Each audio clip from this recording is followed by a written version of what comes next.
Hey, this is Nicholas with the Backyard TARDIS with some more adventures in locksmithing. This time talking about one of my dealings with the state troopers.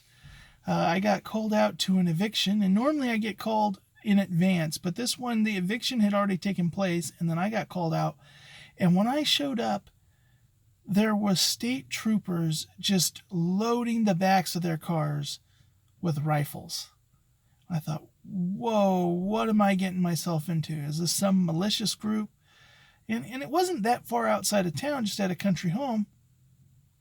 Well, come to find out, that's what this guy did for a living. He made hand-carved rifle barrels, but none of these rifles were registered.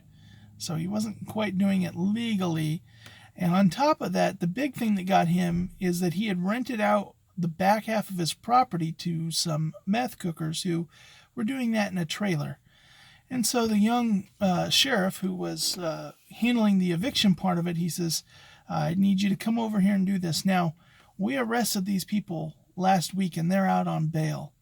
He says, and they gave a big fight when we arrested them. So I'm kind of expecting trouble here. And it's this. So we're at this moment. He says, I want you to picket.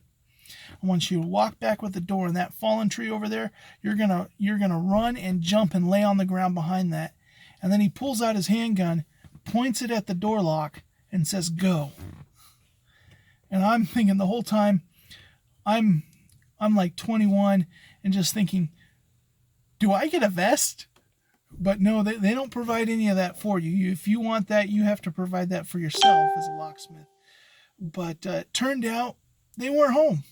So I opened it up. It was nothing, but I did the whole thing he said, jump behind the tree, all that. I felt silly because there was nobody in there, but that was one of the few times, like, going into that situation that I was truly terrified at what I was doing.